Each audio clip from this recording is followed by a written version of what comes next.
오늘은 느헤미야의 마지막 개혁이란 제목으로 느헤미야의 시리즈를 마무리하겠습니다.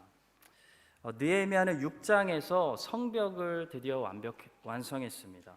그러니까 1장부터 6장까지는 성벽 짓는 이야기입니다. 자, 그리고 8장에서 지난주일 말씀이었죠. 에스라의 말씀 낭독이 있었고, 이 초막절 내내 이스라엘 백성들은 에스라가 낭독하는 말씀을 듣고 또 깨닫는 일에, 공부하는 일에 집중했습니다. 자, 그랬더니 놀랍게도 유대인들에게 큰 회개운동과 부흥이 일어났습니다. 이것이 말씀의 능력입니다. 그래서 느헤미야 9장에는 레위 사람들이 온 백성들을 대표하여 회개하는 국가적인 회개 기도문이 들어있습니다. 9장에서 유대인들이 먼저 이렇게 참된 회개의 기도를 드린 다음에 10장에서 이제부터는 말씀대로 살겠다는 결단을 합니다. 그래서 그들은 다시 언약을 세웠고 그 언약이 적힌 문서에 사인을 하고 또 그것을 임봉까지 합니다. 그것이 10장의 내용입니다. 이렇게 어느 정도 영적으로 정치적으로 백성들이 이제 안정을 찾았을 때 느헤미야는 잠시 페르시아로 돌아가 있었습니다. 자, 그랬는데 그 사이에 유대인들이 몇 년 안에 또 부패하기 시작했다는 소문이 느헤미야 귀에 들려옵니다. 그래서 느헤미야는 다시 예루살렘으로 돌아와서 백성들을 다시 한번 두 번째 개혁하기 시작했습니다. 그것이 바로 느헤미야 마지막 장 13장의 말씀입니다. 그러니까 따지고 보면 이 느헤미야는요, 한 번이 아니라 두 번이나 예루살렘으로 와서 개혁을 일으켰던 진정한 그 시대의 개혁자였습니다. 느헤미야가 두 번째로 개혁을 일으켰던 이 느헤미야 13장은 아주 명확하게 네 부분으로 나눠집니다. 왜냐하면 다시 개혁이 필요했던 부분이 꼭 네 가지였기 때문입니다. 이 네 가지가 무엇이었는지 오늘 우리가 차례대로 묵상을 해보도록 하겠습니다. 첫 번째로 그들은 성전을 거룩하게 지키지 못하고 세속화시켰습니다. 그래서 느헤미야가 다시 한번 성전을 거룩하게 깨끗하게 할 개혁을 할 필요가 있었습니다. 그것이 오늘 우리가 읽은 3절부터 9절의 내용입니다. 그 내용을 제가 다시 스토리로 좀 정리를 해드리면, 그동안 유대인들을 힘들게 했던 도비야라는 사람이 있었죠. 근데 느헤미야가 없는 동안 이 도비야라는 사람이 예루살렘 성전에 깊이 침투해서 하나님께 드리는 헌물들을 가져다 놓는 그곳에 이 도비야가 자기 방을 만들어 놓고 차지하고 쓰고 있는, 정말 어이가 없어도 너무 어이가 없는 일이 벌어지고 있었습니다. 이것이 어떻게 가능했을까요? 내부에서 누가 도와주지 않으면 불가능한 일입니다. 자, 바로 제사장 엘리야십이 타락했기 때문에 그 방을 도비야에게, 원수 도비야에게 내어주었기 때문에 가능했습니다. 그렇다면 제사장 엘리야십은 왜 그랬을까요? 28절에 힌트가 있습니다. 28절의 말씀입니다. 대제사장 엘리야십의 손자 요야다의 아들 하나가 호론 사람 산발랏의 사위가 되었으므로 내가 쫓아내어 나를 떠나게 하였느니라. 여러분, 산발랏과 도비야와 게셈 기억하십니까? 느헤미야에 나오는 원수들입니다. 자, 그런데 대제사장이라는 사람의 증손자가 글쎄 산발랏의 딸과 결혼했고요. 그래서 대제사장 엘리야십이 원수들하고 친하게 지냈고 결국 하나님의 성전에까지 이 원수 도비야를 위해서 큰 방을 만들어주는 그런 말도 안 되는 일을 허락했다는 것입니다. 느헤미야가 다시 예루살렘으로 돌아와서 제일 먼저 다시 개혁해야 했던 것은 바로 이렇게 하나님의 성전부터 다시 깨끗하게 하는 것이었습니다. 마찬가지로 우리도 오늘 하나님의 백성으로서 이 땅에 살아갑니다. 우리 또한 새해를 맞이했습니다. 이 새해를 맞이해서 제일 먼저 개혁할 부분이 있다면 바로 성전인 우리 자신들을 세속적인 것들로부터 깨끗이 개혁하는 것입니다. 성도 여러분, 우리는 크리스찬이 세상과 어떤 관계를 가지고 있는지 정말 잘 알아야 됩니다. 크리스찬이 세상과 어떤 관계를 가지고 있는지 잘 알지 못하면 항상 둘 중에 하나에 빠지게 되는데요.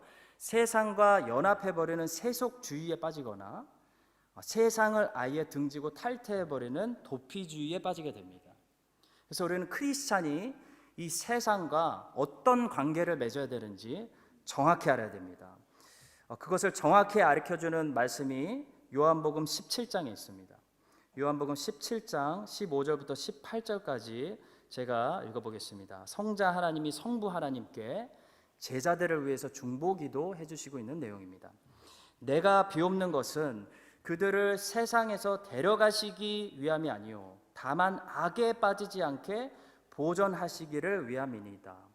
내가 세상에 속하지 아니함 같이 그들도 세상에 속하지 아니하였사옵나이다.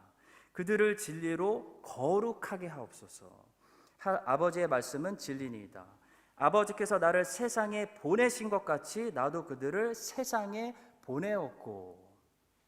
자, 이 말씀을 보시면 크리스천과 세상의 관계를 두 가지로 정리할 수 있는데요. 첫째는 크리스찬은 세상에서 동떨어진 존재가 아니라 오히려 세상으로 보냄을 받은 존재라는 것입니다.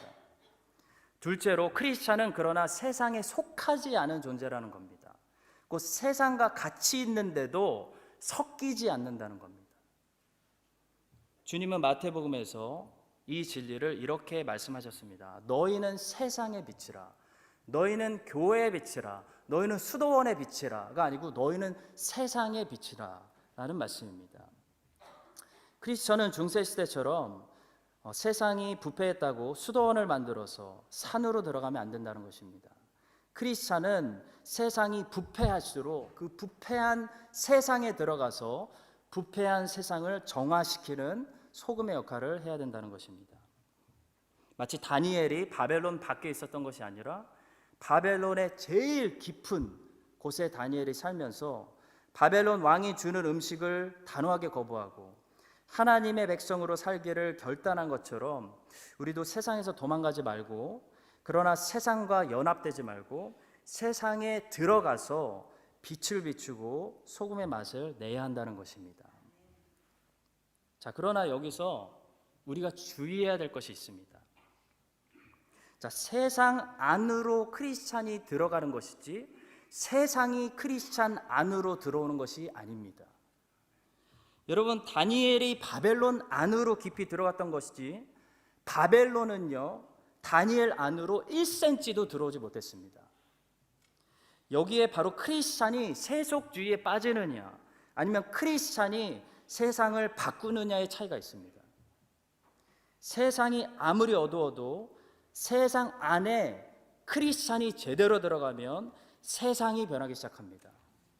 자, 그러나 오늘 본문을 보시면 거꾸로 도비아가 하나님의 성전 안에 들어와 있습니다. 여러분, 이렇게 되면 도비아가 변하는 것이 아니라요 성전이 변하고 성전이 부패하기 시작합니다. 이것이 성전이 세속화되는 모습입니다.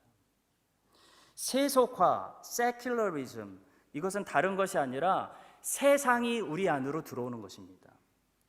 우리가 세상으로 가서 세상을 바꿔야 되는데 세상이 우리 마음으로 들어오는 겁니다. 그래서 세상이 우리를 바꾸는 겁니다. 이것이 세속화입니다. 성도 여러분, 다니엘처럼 살아야 됩니다. 다니엘처럼 바벨론 중심에 갖다 놔도 하나님이 어디 갖다 놔도 바벨론이 1cm도 우리 안에 들어오지 못하게 만드는 그런 거룩한 사람들이 될 수 있기를 간절히 축복합니다. 또한 세상에서 도망가지 말고 신앙생활 잘할 수 있는 환경을 찾아다니지 말고 신앙생활 잘할 수 있는 환경은 존재하지 않습니다. 세상 어두운 제일 깊은 곳까지 침투해서 그 바벨론 안에서 다니엘로 살아가면서 하나님의 나라를 적의 심장부의 중심에 세워버리는 여러분들의 귀한 인생 다 되시기를 주님의 이름으로 축복합니다. 두 번째로 느헤미야가 다시 돌아와서 개혁해야 했던 부분은 유대인들이 하나님께 11조를 드리지 않고 있었던 부분입니다. 자, 이것이 10절에서 14절의 내용입니다. 10절에서 12절만 제가 읽어보겠습니다. 내가 또 알아본즉 레위 사람들이 받을 몫을 주지 아니하였으므로 그 직무를 행하는 레위 사람들과 노래하는 자들이 각각 자기 밭으로 도망하였기로 내가 모든 민장들을 꾸짖어 이르기를 하나님의 전이 어찌하여 버림받았느냐 하고 곧 레위 사람을 불러 모아 다시 제자리에 세웠더니 이에 온 유다가 곡식과 새 포도주와 기름의 11조를 가져다가 곡간에 드림으로. 여러분, 11조는 구약에서 끝난 율법이 아니라 신약에서 더 확장된 율법이 바로 11조입니다. 다시 말해서 11조 헌금 드리는 것은 당연하고요, 11조 헌금만 드리면 안 되고 우리의 삶 전체를 11조처럼 하나님께 드려야 된다는 것입니다. 먼저 신약에서도 11조 헌금을 드려야 된다고 말씀하시는 주님의 말씀부터 보겠습니다. 마태복음 23장 23절입니다. 화 있을진저 외식하는 서기관들과 바리새인들이여 너희가 박하와 회양과 근처에 11조는 들이되 율법에 더 중한 바 정의와 긍휼과 믿음은 버렸도다. 그러나 이것도 행하고 저것도 버리지 말아야 할지니라. 우리는 주님의 이 말씀 속에서 이것이 가리키는 것이 무엇이고 저것이 가리키는 것이 무엇인지 정확히 문장을 이해할 필요가 있습니다. 이것도 행하고 해서 이것은요, 정의와 긍휼과 믿음을 가리키는 것이고요, 저것도 버리지 말라라는 말씀에서 저것은 11조 헌금을 가리키는 것입니다. 그래서 신약에서도 우리는 11조 헌금을 드려야 됩니다. 자, 그런데 신약의 성도들은 11조 헌금만 드리면 안 됩니다. 삶 전체를 드려야 됩니다. 여러분, 우리가 11조 헌금을 드릴 때 무슨 고백을 하면서 드립니까? 이것은 하나님의 것입니다. 하나님이 나의 주인입니다 라는 고백을 하는 것입니다. 마찬가지로 하나님의 은혜로 구원받은 크리스찬의 이 땅에서의 보너스 삶은요, 크리스찬의 것이 아니라 하나님 겁니다. 하나님이 그 삶의 주인이십니다. 하나님께 11조처럼 내가 건들지 못하고 나를 위해 쓰지 못하고 온전히 먼저 바쳐야 하는 그런 삶이 크리스찬의 이 땅에서의 삶입니다. 이 성경은 구원받은 크리스천과 예수님의 관계를 주인과 종의 관계로 항상 말씀하고 있습니다. 로마서 10장 9절은 이렇게 구원론을 설명합니다. 내가 만일 내 입으로 예수를 주님으로 시인하며 또 하나님께서 그를 죽은 자 가운데서 살리신 것을 내 마음에 믿으면 구원을 받으리라. 예수님을 누구라도 반드시 주님으로 Lord, 주인으로 고백해야 구원받을 수 있다는 말씀입니다. 자, 여기서 주님으로 번역된 헬라어는 키리오스라는 단어인데요, 키리오스는 당시 로마 제국에서 노예들을 부리는, 슬레이브들을 부리는 주인을 부를 때 사용하던 단어였습니다. 자, 그리고 성경은 예수님을 믿는 사람들을, 이 신약의 성도들을 자주 둘로스라는 단어로 부르고 있는데요, 이 둘로스는 노예라는 뜻입니다. 고린도전서 7장 22절과 23절을 보시기 바랍니다. 주 안에서 부르심을 받은 자는 종이라도 주께 속한 자유인이요 또 그와 같이 자유인으로 있을 때에 부르심을 받은 자는 그리스도의 종이니라. 너희는 값으로 사신 것이니 사람들의 종이 되지 말라. 또 사도 바울은 로마서 1장에서 자신을 스스로 소개할 때 나는 그리스도의 노예다 라는 뜻을 뜻하는 둘로스를 사용합니다. 예수 그리스도의 종 바울은 사도로 부르심을 받아 하나님의 복음을 위하여 택정함을 입었으니. 여러분, 둘로스는 종이 아니라 사실 노예라는 단어입니다. 헬라어에서 종, servant를 뜻하는 단어가 최소 6가지 정도 있는데요, 그 중에 둘로스는 없습니다. 헬라어에서 servant, 종을 말하기 원할 때 다음과 같은 6가지 단어를 사용합니다. 첫째는 디아코노스, 디컨의 어원이 된 단어입니다. 종이라는 뜻입니다. 둘째는 오이케테스, 하인을 가리키는 단어입니다. 셋째는 파이스, 심부름을 하는 어떤 어린 소년을 가리키는 말입니다. 넷째는 휘페레테오, 로마 배에서 가장 밑에 층에서 노를 젓는 하층민을 가리키는 단어입니다. 다섯 번째는 레이투르고스, 종교적인 일을 수행하는 servant, 종을 가리키는 말입니다. 그리고 마지막 여섯 번째로 세라폰이라는 단어인데요, 종이라는 뜻이지만 비참한 종이 아닙니다. 아주 하이 클래스, 고상한 업무를 담당하는 어느 정도 authority가 있는, 권위가 있는 사람을 가리킬 때 쓰는 단어입니다. 자, 여러분, 그런데 둘로스는 완전히 다른 단어입니다. 둘로스는 어떤 servant, 종을 가리키는 단어가 아니라 노예를, slave, 아무 권리가 없는 노예를 가리킬 때 쓰던 말이 둘로스입니다. 개인의 자유와 권리는 하나도 없고요, 오로지 다른 사람의 노동을 위해서 존재하는 존재가 바로 둘로스였습니다. 둘로스는 자기가 섬기고 싶을 때 섬기는 게 아니라요, 자신의 판단에 따라 움직이는 사람이 아니라 주인의 판단에 따라 무조건 절대적으로 복종하는 사람이 둘로스였습니다. 근데 성경이 말하는 예수님과 우리의 관계가 키리오스와 둘로스 관계라는 겁니다. 고린도전서 6장 19절과 20절이 이렇게 말합니다. 너희 몸은 너희가 하나님께로부터 받은 바 너희 가운데 계신 성령의 절인 줄 알지 못하느냐. 너희는 너희 자신의 것이 아니라 값으로 산 것이 되었으니 그런즉 너희 몸으로 하나님께 영광을 돌리라. 이 당시 로마 제국의 노예들은요, 주인이 값을 주고 샀기 때문에 그 값에 해당하는 노동력을 반드시 뽑아내야 했습니다. 근데 크리스찬과 예수님의 관계가 그렇다는 것입니다. 크리스찬은 그냥 아무 값 없이 하나님의 자녀가 된 것이 아닙니다. 주님이 값으로 우리를 사셨기 때문에 우리는 이제 주님이 시키는 일을 해야 하는 주님의 둘로스들이 되었다는 것입니다. 로마서 14장 7절부터 9절을 들어보시기 바랍니다. 우리 중에 누구든지 자기를 위하여 사는 자가 없고 자기를 위하여 죽는 자도 없도다. 우리가 살아도 주를 위하여 살고 죽어도 주를 위하여 죽나니 그러므로 사나 죽으나 우리가 주의 것이로다. 이를 위하여 그리스도께서 죽었다가 다시 살아나셨으니 곧 죽은 자와 산 자의 주님이 되려 하시니라.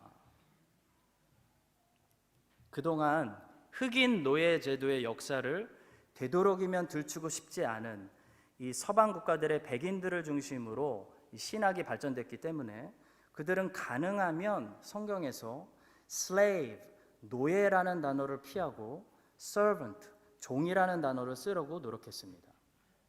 자, 그러나 성경은요, 분명히 말합니다.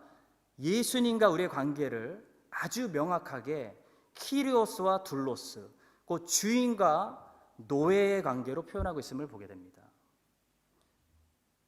사실 이 노예가 가지고 있는 본질적인 면들이 성경에서 말하고 있는 크리스찬들의 본질적인 모습과 아주 정확하게 일치합니다. 한번 들어보시기 바랍니다.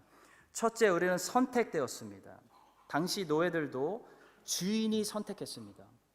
둘째, 우리는 값을 주고 사신 바 되었습니다. 셋째, 우리는 주인의 소유가 되었습니다. 넷째, 우리는 주인의 뜻에 복종하고 순종해야 됩니다. 다섯째, 우리는 주인에게 그렇기 때문에 필요한 것을 다 공급받습니다. 여섯째, 우리는 마침내 우리가 한 일에 대해서 주인에게 보고해야 되고요. 일곱째, 그 일한 것에 대해서 심판을 받을 것이고, 마지막 여덟 번째로 그 결과로 주인에 의해서 쫓겨나게 되든지 상을 받든지 하게 될 것입니다. 이 모든 크리스찬의, 성경이 말하고 있는 크리스찬의 본질적인 요소들은 사실 노예의 본질적인 요소들과 정확하게 일치합니다.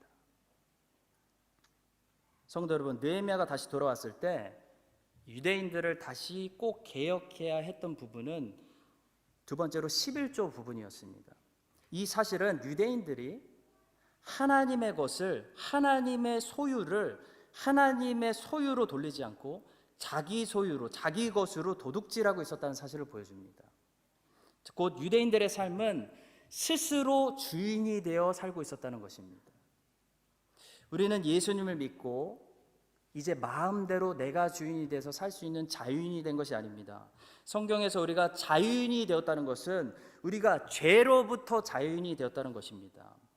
그러나 이제 우리는 스스로 주인이 된 것이 아니라 죄로부터 자유케 되었기 때문에 이제는 새로운 주님, 정말 좋은 우리 주님, 종들을 사랑해 주시고 종들에게 영광스러운 일을 맡겨주시고 그 일에 따라 상급을 주시기 원하시는 새로운 주님에게 우리는 노예로 종속되었다는 것을 말합니다. 따라서 크리스천이 되고 구원받은 후에 이 땅에 남아있는 여러분과 저의 삶의 시간은요, 나를 위해서 쓰면 안 되는 시간입니다. 온전히 주님을 위해서 다 써야 되는 11조와 같은 내가 건들 수 없는 삶이라는 것입니다. 그렇게 할 때 주님께서 영생에서 갚아주시고, 우리가 11조를 먼저 드릴 때 축복을 주시는 것처럼 영생에서 갚아주시고 주님께 잘하였도다 착하고 충성된 종아 칭찬 들을 수 있는 여러분과 제가 될 수 있기를 주님의 이름으로 간절히 축원합니다. 세 번째로 느헤미야가 다시 한번 개혁을 일으켰던 이유는 유대인들이 안식일을 지키지 않고 있었기 때문입니다. 안식일 문제였습니다. 15절부터 22절의 내용이 느헤미야가 안식일을 다시 회복시키는 내용입니다. 자, 레위기 19장 2절 말씀을 보시면 하나님께서는 이스라엘 백성들에게 이렇게 말씀하십니다. 내가 거룩하기 때문에 너희들도 거룩해야 된다. 너는 이스라엘 자손의 온 회중에게 말하여 이르라. 너희는 거룩하라. 이는 나 여호와 너희 하나님이 거룩함이니라. 그런데 이스라엘 백성들이 하나님 앞에서 거룩해질 수 있는 그 방법 중에 하나가 뭐였냐면 바로 안식일을 지키는 거였습니다. 출애굽기 31장 13절의 말씀입니다. 너는 이스라엘 자손에게 말하여 이르기를 너희는 나의 안식일을 지키라.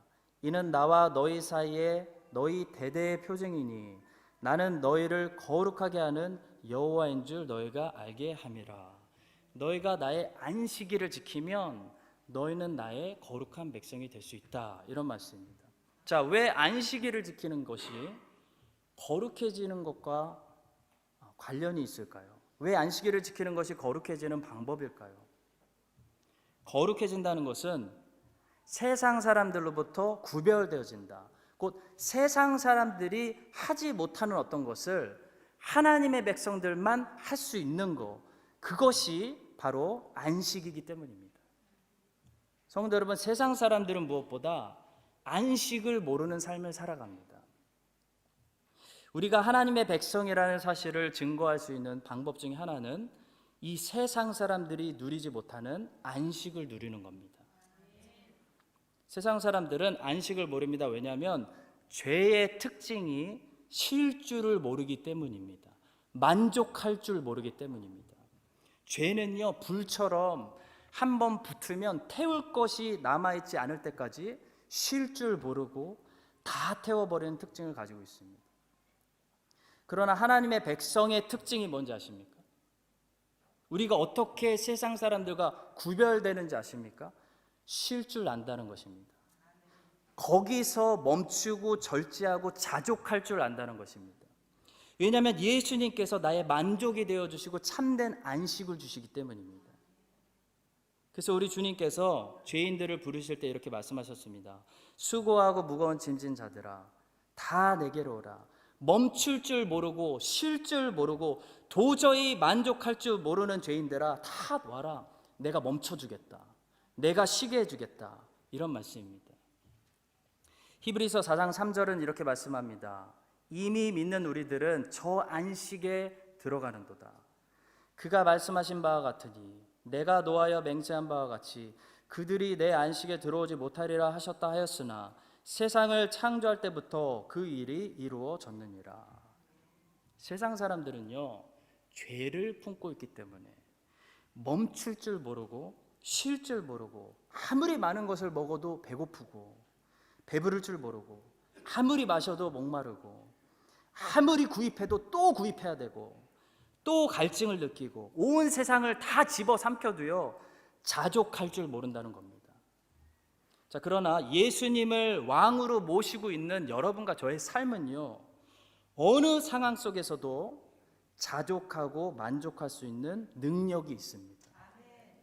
예수님을 믿으면 빌립보 감옥에서도 바울과 실라처럼 자족하고 찬양 드릴 수 있는 것입니다. 사도 바울이 얘기했던 것처럼 비천에 처할 줄도 알고 풍부에 처할 줄도 알고 능력 주시는 주님 안에서 모든 상황을 받아들이고 하나님께 감사하고 예배드릴 수 있다는 겁니다. 왜냐하면 주님께서 본질적으로 만족이 되어주시기 때문입니다. 빌립보서 4장 11절부터 13절입니다. 내가 궁핍함으로 말하는 것이 아니니라.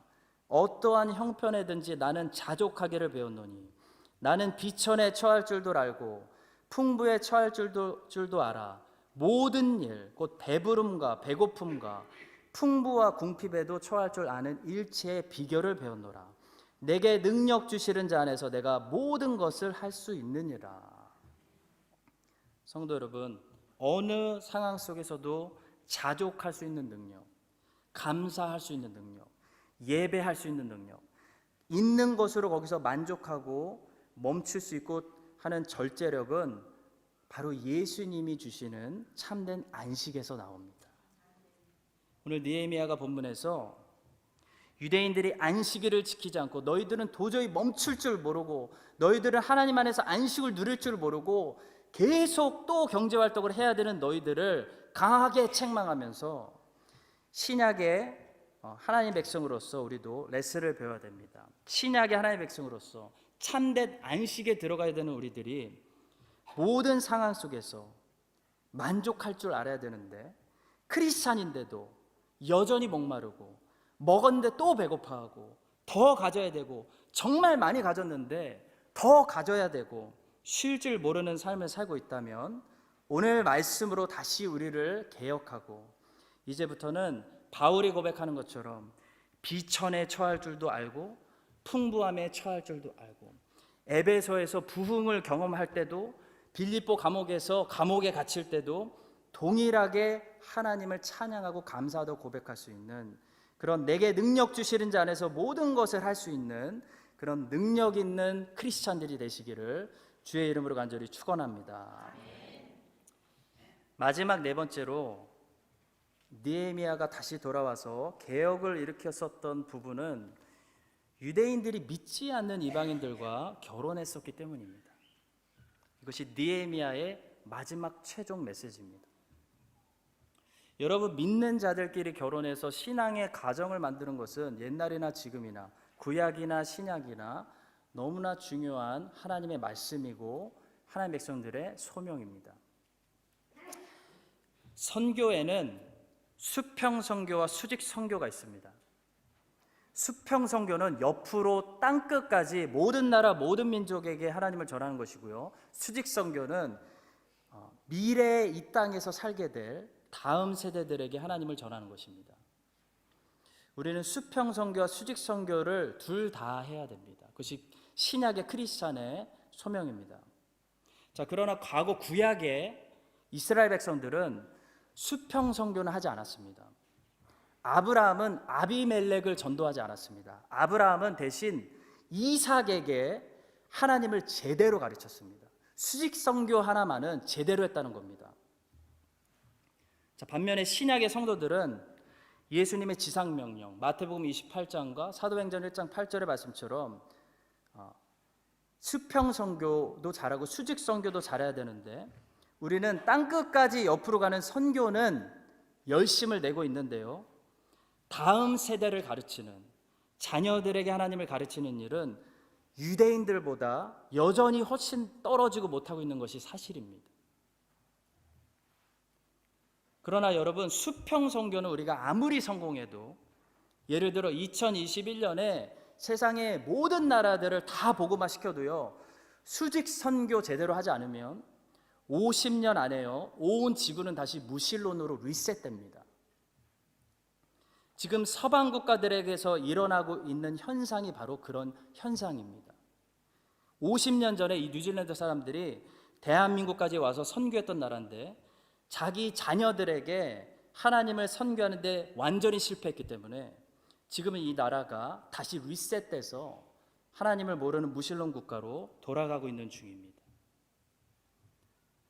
따라서 성도 여러분, 우리 교회 올해 3대 비전 중에 하나가 선교하는 교회인데요. 이 선교라는 단어 안에는 뉴질랜드 국내 선교, 또 모든 나라 모든 민족에 가는 해외 선교뿐만 아니라 우리 자녀들, 그리고 우리 자녀들이 낳게 될 자녀들에게 말씀을 심고 하나님을 가르치는 수직 선교하는 비전도 들어가 있습니다. 그런데 이 수직 선교가 계속해서 대대로 잘 이루어지려면 무엇을 꼭 크리스천들이 성공해야 되는지 아십니까? 바로 결혼입니다. 수직 선교가 언제 끊어지게 되냐면 믿는 사람이 안 믿는 사람하고 결혼하게 될 때 이 수직 선교가 끊어질 가능성이 굉장히 높아집니다. 할아버지, 할머니, 아빠, 엄마 신앙생활 평생 잘했는데 아들과 딸을 믿지 않는 집안으로 시집 장가 보내면요, 손자, 손주가 믿지 않는 아빠의 가치관 그대로 다 흡수해버리고 믿지 않는 엄마의 가치관 그대로 다 흡수해버려서 하나님 믿는 거요, 기적이 일어나지 않으면 절대로 쉬운 일 아닙니다. 미국에서 가장 유명한, 미국 사람들은 잘 알고 있는 유명한 기독교 집안이 있다면 지금까지 잘 알려진 조나단 에드워즈, 요나단 에드워즈의 집안입니다. 요나단 에드워즈는 젊을 때 주님을 지극히 사랑하는 어떤 신앙적인 자매와 결혼해서 신혼 초기부터 철저하게 하나님 말씀대로 기독교적인 집안을 만들어 갔던 사람입니다. 자, 그들의 후손들 중에는 대학의 총장을 지냈던 사람이 12명, 교수가 65명, 의사가 60명, 목사가 100명, 군대 장교가 75명, 글 쓰는 작가가 80명, 변호사가 100명, 판사가 30명, 미국 공무원이 80명, 하원 의원이 3명, 상원 의원이 1명, 미국의 부통령이 1명 배출되었습니다. 미국 사람들은 잘 알고 있는 너무나 유명한 이야기입니다. 자, 반면에 요나단 에드워즈와 함께 친구로 자랐던 맥스 주크라는 사람이 있었습니다. 맥스 주크는 신앙이란 전혀 찾아볼 수 없는 어떤 방탕한 여자와 결혼했습니다. 어떤 사람이 그 사람의 후손들에 대해서 궁금해서 연구조사를 했는데 맥스 주크의 가문에서는 이런 사람들이 배출되었다고 합니다. 거지가 310명, 불구자가 440명, 매춘부가 50명, 도둑이 60명, 살인자가 무려 70명이나 배출되었다고 합니다. 사랑하는 성도 여러분, 저는 지금 요나단 에드워즈가 잘했기 때문에 대대로 후손들이 복을 받았다는 말씀을 드리는 것이 아닙니다. 저는 지금 요나단 에드워즈의 후손들이 대대로 믿는 사람들과 결혼하는 일에 순종했기 때문에 믿음의 가문을 오늘까지도 이어오고 있다는 사실을 말씀드리는 겁니다. 믿는 남자와 믿는 여자가 결혼해야 믿음의 자녀들을 세상에 둘 수 있습니다. 우리 교회가 옆으로 모든 나라, 모든 민족, 땅끝까지 가는 수평선교 소명을 잘 감당할 뿐만 아니라 밑으로 우리의 사랑하는 자녀들과 저 사랑하는 자녀들이 낳게 되고 만들어낼 그 가정, 그 자녀들까지 계속해서 잘 수직 선교하고 믿는 자녀들끼리 잘 결혼할 수 있도록 이끌어 주어서 여러분과 저의 삶을 통해 현재 뉴질랜드뿐만 아니라 미래의 뉴질랜드에까지 하나님의 나라를 개척하고 심을 수 있는 그러한 진정한 하나님 보시기에 선교사들이 될 수 있기를 주 예수 그리스도의 이름으로 간절히 축원드립니다. 기도하겠습니다. 하나님 아버지 감사드립니다. 느헤미야 13장 마지막 말씀을 통해 오늘 우리에게 어떤 부분에서 개혁이 필요한지 말씀해 주심을 감사합니다. 주님, 하나님의 성전된 우리가 세속적인 것들로 더럽혀지지 않도록 도와주시옵소서. 세상의 빛과 소금인 우리가 세상 속으로 들어가되 세상이 우리 속으로 들어오지 못하도록 마음을 지켜주시옵소서. 하나님께 마땅한 11조 헌금을 드리면서 모든 물질의 주인이 하나님이심을 고백하게 하시고 11조 헌금뿐만 아니라 우리의 남은 생 전체를 하나님께 먼저 온전히 헌신하는 11조가 되게 하여 주시옵소서. 주님의 참된 안식에 들어가게 하셔서 세상 사람들은 쉴 줄을 모를 때 모든 상황, 모든 형편 속에서도 감사하고 안식을 누릴 수 있는 주의 백성들이 되게 하여 주시옵소서. 주님의 말씀대로 땅 끝까지 선교하게 하시고 또 사랑하는 우리 자녀들에게 하나님을 부지런히 가르치게 하시며 자녀들을 믿는 사람들과 결혼시키고 수직 선교를 실패하지 않도록 주님 우리들을 붙들어 주시옵소서. 감사를 드리며 이 모든 말씀들을 결실하게 도와주실 예수 그리스도의 이름으로 기도드립니다.